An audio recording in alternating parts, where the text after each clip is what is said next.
할렐루야. 오늘 또 하나님의 은혜와 평강이 여러분 가운데 함께 하기를 축복합니다. 특별히 오늘은 주일입니다. 하나님 앞에 신령과 진정으로 예배하는 은혜롭고 복된 날이 되시기를 축복합니다. 오늘 또 주님이 주신 말씀 가운데에서 꼭 나에게 들려주시는 하나님의 음성을 듣는 은혜로운 시간이 되기를 축복합니다. 우리는 새 사람을 입은 사람이며 어두움을 벗어버리고 빛의 자녀이며 성령 충만한 자녀들입니다. 그들은 하나님을 경외하는 마음으로 순종해야 합니다.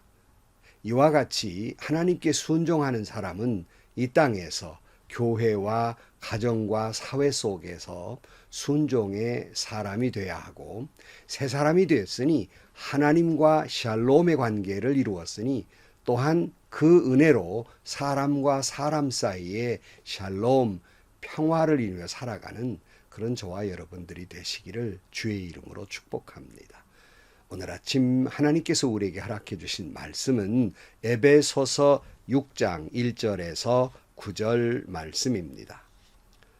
자녀된 이 여러분, 주 안에서 여러분의 부모에게 순종하십시오. 이것이 옳은 일입니다. 내 부모를 공경하라고 하신 계명은 약속이 딸려있는 첫 계명입니다. 내가 잘 되고 땅에서 오래 살 것이다 하신 약속입니다. 또 아버지 된 이 여러분, 여러분의 자녀를 노엽게 하지 말고 주님의 훈련과 훈계로 기르십시오.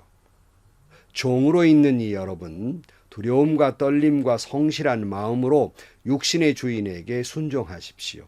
그리스도께 하듯 해야 합니다.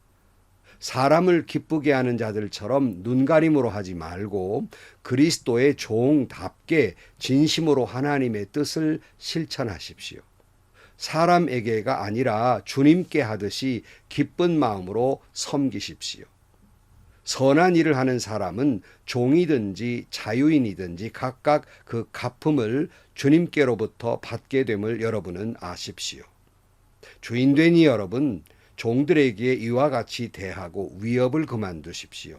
그들은 주님이시요 여러분의 주님이신 주님께서 하늘에 계시다는 것과 주님께서는 사람을 차별하여 대하지 않으신다는 것을 여러분은 아십시오. 아멘. 하나님의 은혜로 새롭게 된 주님의 사람은 가정과 사회 속에서 새로운 가정, 새로운 사회를 이루어 나가야 합니다. 지난 시간에 첫 번째로 우리 아내는 남편에게 교회가 그리스도에게 하듯 순종해야 하며, 남편은 아내를 그리스도께서 교회를 위하여 자신의 생명을 주신 것과 같이 생명을 다하여 사랑해야 한다는 말씀 지난 시간에 같이 나누었습니다. 한 가정을 새롭게 이루는데 부부간의 관계가 최우선이고요. 나아가서 부자지간의, 부녀지간의 관계, 부모와 자식과의 관계의 새로운 설정이에요. 오늘 1절 말씀에 보면 자녀된 이 여러분, 주 안에서 여러분의 부모에게 순종하십시오. 이것이 옳은 일입니다. 내 부모를 공경하라고 하신 계명은 약속이 딸려있는 첫 계명입니다. 내가 잘 되고 땅에서 오래 살 것이다 하신 약속입니다. 그랬어요. 새 사람이 된 우리는 먼저 부부간의 관계가 주님 안에서 새로운 그런 가정을 이루어야 하고, 그것이 더 나아가서 부모와의 관계에 있어서도 새로운 사람, 새로운 관계로 설정되어야 합니다. 첫째가 부모에게 순종하라 이렇게 말씀하고 있습니다.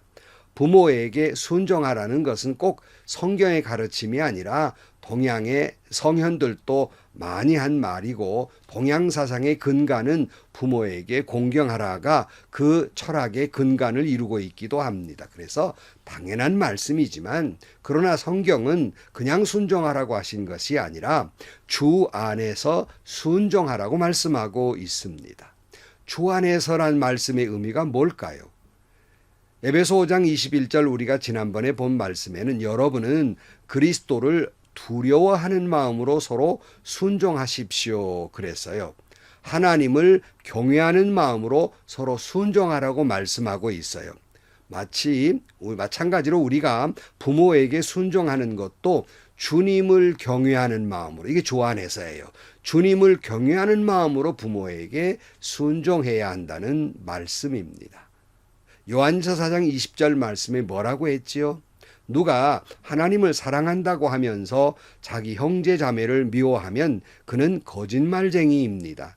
보이는 자기 형제 자매를 사랑하지 않는 사람이 보이지 않는 하나님을 사랑할 수 없습니다.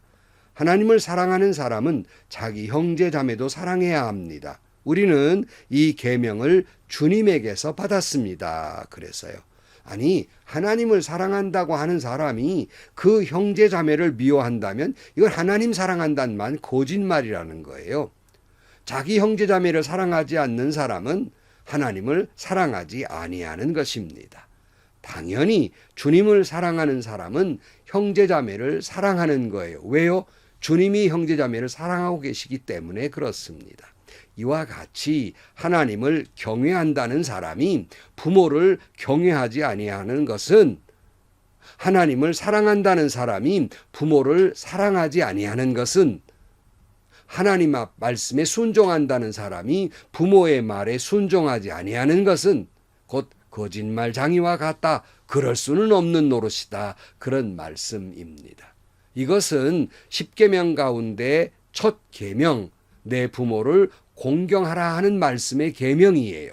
출애굽기 20장 12절 말씀에 너희 부모를 공경하여라. 그래야 너희는 주 너희 하나님이 너희에게 준 땅에서 오래도록 살 것이다. 약속 있는 첫 계명이다 그랬잖아요. 요즘 부모 공경이 구시대적인 말같이 들리는 때입니다. 점점 부모 공경이 사라져가고 있어요. 세계에서 우리나라의 관습 가운데 굉장히 우월하게 아주 가장 귀하게 여기는 가치관이 있습니다. 그것은 부모 공경이에요. 노인 공경이에요. 그런데 안타깝게도 요즘 정치인도 그렇고 사회도 그렇고 그 나이 드신 분들에 대해서 업수히 여기는 모습을 볼 때 참 안타깝게 생각을 해요. 부모 공경이 오히려 사라져가고 있어요. 우리나라의 그 문화와 관습의 가장 큰 특징인 부모 공경이 사라져가고 있습니다. 부모 공경은 약속 있는 첫 계명입니다. 부모를 공경하는 사람은 땅에서 잘 되고 장수의 축복을 누리게 될 것입니다. 그러나 에베소는 자녀에게만 말하고 있는 것이 아니라 부모에게도 엄히 말하고 있는 것이 있어요. 그 다음 절 4절 말씀에 보면 또 아버지 된 이 여러분의 자녀를 노엽게 하지 말고 주님의 훈련과 훈계로 가르치십시오. 그랬어요.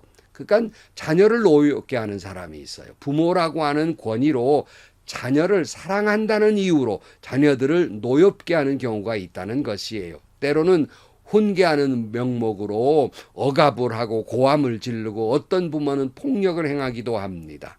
그래서 자녀들이 부모에게 받은 상처들이 참 많아요. 이런 점에서 그 부모는 자녀에게 용서를 빌어야 할 때가 있는 것입니다. 그 자녀가 부모에게 용서를 빌듯이 부모가 자녀에게 용서를 빌어야 하고 용서를 받아야 하는 것이에요.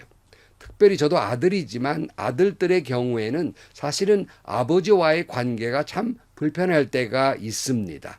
그런데 아들들이 나이가 들다 보면 그 아버지의 마음을 이해하게 돼요. 그리고 스스로 마음속으로 아버지에게 받았던 상처를 용서하고 그 해소가 되면서 아버지를 불쌍히 여기는 마음이 생기게 됩니다. 그래서 아버지는 돌아가신 다음에 더욱 생각나는 존재다. 그런 말도 있지 않아요. 그러면서 스스로의 치유의 과정이 필요한 것이에요. 그러기에 부모는 우리는 참 노력해야 됩니다. 자녀를 노엽게 하는 일이 있어서는 안 됩니다. 그래서 부모의 입장에서도 자녀에게 그런 일이 있으면 용서를 필요할 때가 있는 것입니다. 내 자식 내 마음대로 키우는 데가 아니라 주님의 훈련과 교훈으로 가르쳐야 하는 것이에요. 때로는 어떤 사람들은 자기가 못다 이룬 꿈을 자녀들에게 강요하는 경우가 있어요. 그래서 자꾸 자녀들이 상처가 됩니다. 자기의 뜻대로 키우는 것이 아니라 못다 이런 자기 꿈을 위해 키우는 것이 아니라 하나님의 뜻에 따라 키워야 한다는 것입니다. 이런 부모들이 또 믿노라 하면서 자기 멋대로 키우면서 교회에 와서는 자식 잘 되게 해달라고 기도는 또 해요. 아마 주님 그렇게 기도하는 사람에게 주님은 이러실 거예요. 너 네 뜻대로 내 마음대로 키운다고 했으니까 네 멋대로 해라. 이렇게 응답하실 것이 아니겠습니까? 주님의 훈련과 교훈으로 자녀를 키울 때 비로소 하나님은 그 자녀에게 더 큰 은혜와 축복을 주실 것입니다. 어느 날 제가 CBS의 새롭게 하소서 프로그램 가운데에서 윤영미 아나운서가 간증을 하는 것을 듣는 대목 중에 이런 감동적인 대목이 있어서요. 다른 아나운서들은 부자들에게 시집을 가서 시아버지가 무슨 회사의 대표니 무슨 어디 장관이니 이래가지고 시아버지들이 아이 낳았다고 아파트 한 채를 선물로 주고 무슨 명품 백을 주고 이하다닌데 우리 시아버지는 어떻게 어려워가지고 내가 용돈을 줘야 하니 때로는 이렇게 불평도 했더랍니다. 그런데 가만히 생각해 보니까 자신의 시아버지는 더 귀한 것들을 손주들에게 물려주셨다는 거예요. 뭐예요? 바로 신앙이었다는 거예요. 그러면서 윤영미 아나운서가 눈물을 흘리면서 감동해하는 것을 저도 같이 눈물을 흘리면서 감동적으로 들었습니다. 그렇습니다. 여러분, 명품 백보다도 몇 억짜리 아파트보다도 세상의 가치관보다 주님의 훈련과 교훈으로 양육함으로써 그 자녀가 하나님의 자녀로서 이 땅에서 더 행복하게 더 가치 있는 인생을 살아가게 될 것입니다. 가정에 나아가서 오늘 본문은 사회적인 면에서도 새로운 관계를 이야기하고 있어요. 5절 말씀에 보면 종으로 있는 이 여러분 두려움과 떨림과 선실한 마음으로 육신의 주인에게 순종하십시오. 그리스도에 가듯 해야 합니다. 사람을 기쁘게 하는 자들처럼 눈가림으로 하지 말고 그리스도의 종답게 진심으로 하나님의 뜻을 실천하십시오. 사람에게가 아니라 주님께 하듯 기쁜 마음으로 섬기십시오. 선한 일을 하는 사람은 종이든지 자윤이든지 각각 그 갚음을 주님께로부터 받게 됨을 여러분은 아십시오. 그랬어요. 요즘 시대에 무슨 종과 상전의 관계가 어디 있겠습니까마는 그러나 사회 구조 속에서 이제 리더들이 있고 어떤 조직이 있어요. 그 안에서 리더들에게 순종하라 하는 거예요. 근데 요즘 사회가 순종하면 뭐가 좀 모자란 것 같고 모난 돌처럼 자꾸 치고 받아야 똑똑한 척 하는 그런 때 사회가 되어버리고 말았습니다만 그거 참 어리석은 거예요. 정말 지혜로운 것은 순종하는 일입니다. 리더에게 순종해야 하는데 그리스도에게 하듯 하라 그랬어요. 모든 관계는 예수님과의 관계에서 생각하는 거예요. 예수님 대하듯 하라 그랬어요. 사람을 기쁘게 하지 말고 눈가림으로 하지 말고 너 하나님의 자녀가 아니냐는 거예요. 하나님 종이면 하나님 종답게 진심으로 순종하는 건 하나님의 뜻을 실천하는 것이라는 말씀입니다. 그러므로 늘 우리는 어떠한 사회나 조직 속에서 사람과의 관계에 있어서 늘 주님 대하듯 하라, 기쁘게 섬겨라 하는 겁니다. 여러분, 진정으로 예수 안에서 새롭게 된 사람은 누구와 만나든지 간에 주님 얼굴 뵌 듯 그런 관계에서 살기를 축복해요. 하나님은 그대로 갚아주신다 그랬어요. 가끔 우리 목사님들께 장로님들 만나면 오랜만에 만나면 서로 간에 마음 깊은 곳에서 그런 말을 해요. 아이고 장로님 뵈니까 목사님 뵈니까 주님 뵌 듯 반갑습니다.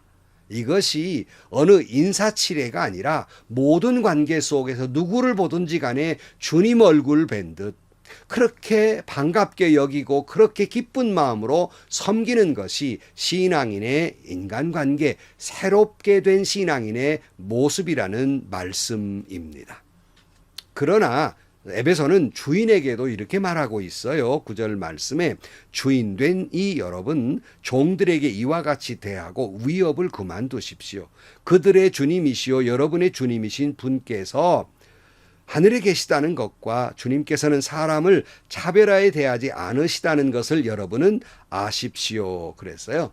그러니까 주인 된 사람들, 리더의 입장이나 웃사람이 된 사람들도 아랫사람을 대할 때 뭐 위협적으로 대하지 말라는 거예요. 왜냐하면 그 종들의 주님이며 그 주인의 주님이신 주님이 하늘에 계시다는 것을 잊지 말라는 겁니다. 주님은 사람을 차별하지 않았단 말이에요. 그러므로 모든 일을 높낮이로 생각하지 말고 일의 분담으로, 역할 분담으로 생각하고 해야 합니다. 물론 여러분, 권위는 인정돼야 합니다. 그러나 하나님마저 잊어버리는 권위주의로 빠져서는 안 되는 것이에요. 여러분, 유대인들의 모습을 보면 가끔 머리에 뭐 쓴 거 있잖아요. 동그란 거. 그걸 보고 키파라고 부릅니다. 그 유대인들이 왜 그걸 쓰냐면 하나님을 경외한다는 의미를 가지고 그걸 써요. 왕의 왕 되신 하나님께 순종한다. 내 머리 위에 주님이 계시다. 늘 이것을 기억하면서 내 머리 위에 왕의 왕 되신 하나님이 계시다. 그 앞에 겸손히 무릎 꿇는 마음으로 그 모자를 쓰는 거예요. 사랑하는 성도 여러분, 우리도 마찬가지입니다. 늘 내 머리 위에 주님이 계시다. 내가 아무리 높고 인간 사회에서 별별스러운 높은 자리에 갔다 할지라도 그 위에 하나님이 계시다 하는 거예요. 성도 여러분, 주님의 은혜로 새 사람을 입고 어두움을 물리치고 빛의 자녀가 되고 성령 충만한 사람이 되었습니다. 주님의 은혜로 새로운 사람이 됐습니다. 그러므로 이 땅에서 사람과의 관계에서 새롭게 설정되어야 해요. 모든 것을 주님 안에서 해요. 어떻게 해요?